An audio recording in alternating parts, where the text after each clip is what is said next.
Welcome to the Deep Dive, where we take your sources and really unearth those surprising nuggets of knowledge.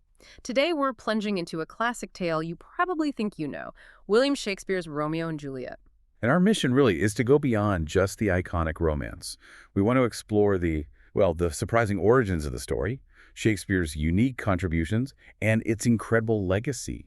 You Yep. might actually be quite surprised by what we uncover. Okay, so Romeo and Juliet, everyone knows it or thinks they do, but our sources show it's not entirely Shakespeare's own invention, is it? Just how far back do these kinds of tragic love stories go? Well, it's fascinating because so many elements were floating around long before Shakespeare. The whole idea of tragic love, it stretches way back into antiquity. Think Ovid's Pyramus and Thisbe. You've got the feuding parents, the mistaken death. Sound Yeah. familiar? Even Dante chimed in, sort of. He mentioned the Montagues and the Capulets in Purgatorio, but not as lovers, right? It was more of a political dig at warring Italian states. Exactly. Not romantic at all.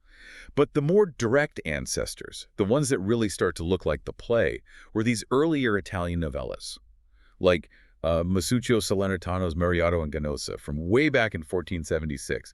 That one gives us the secret marriage, the friar who helps them, the banished He lover, potion, too. the potion, yeah, and that absolutely critical lost message. You can really see the bones of the story forming there.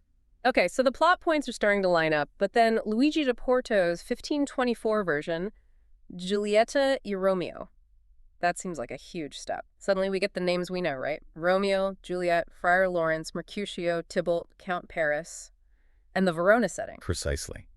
That's where it really crystallizes. Shakespeare definitely borrowed heavily from these Italian tales, especially Arthur Brooks' 1562 English translation.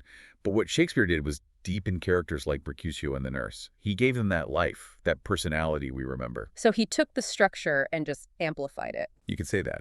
He layered in complexity. Which brings us to the play itself. Let's talk about some of those moments we all picture, like the famous balcony scene. Ah, yes, the balcony scene. Except, was there even a balcony? That's the million-dollar question, isn't it?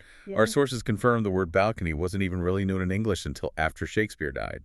2 years after. No way. So it was just a window. Just a window scene. It was actually David Garrick's adaptation in the 18th century that added and popularized the balcony we all imagine now. Wow. So one staging choice, centuries later, completely changed how we visually remember one of the most famous scenes ever written. It is powerful how staging influences perception.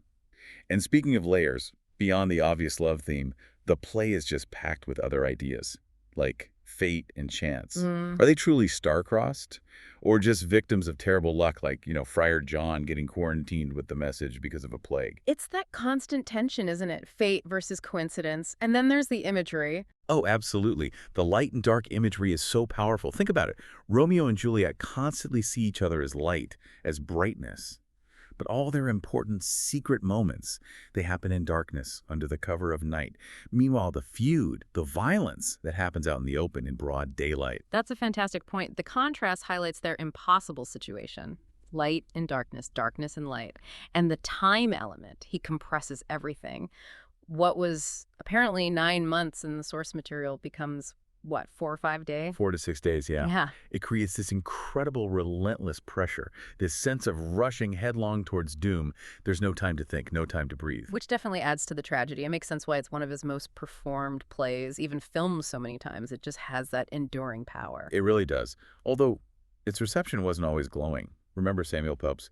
He wrote in his diary in 1662 that it was the worst play that I ever heard in my life. Huh. Goes to show. But look at its legacy now. I mean, from Prokofiev's ballet, various operas. Bernstein's West Side Story, which is a direct, brilliant reimagining. Yeah.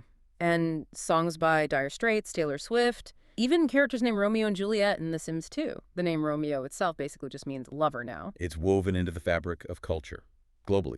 So you see, this story we think of as maybe a simple romance. It's really this incredibly complex tapestry, isn't it? Woven from ancient myths, Italian stories, and then Shakespeare's own genius layering on top. Exactly. It shows how understanding the sources, the history, can totally transform how we see even the most familiar stories. It really does. And it makes you wonder, doesn't it, what other tales that we feel we know inside out have these kinds of fascinating hidden origins just waiting to be uncovered?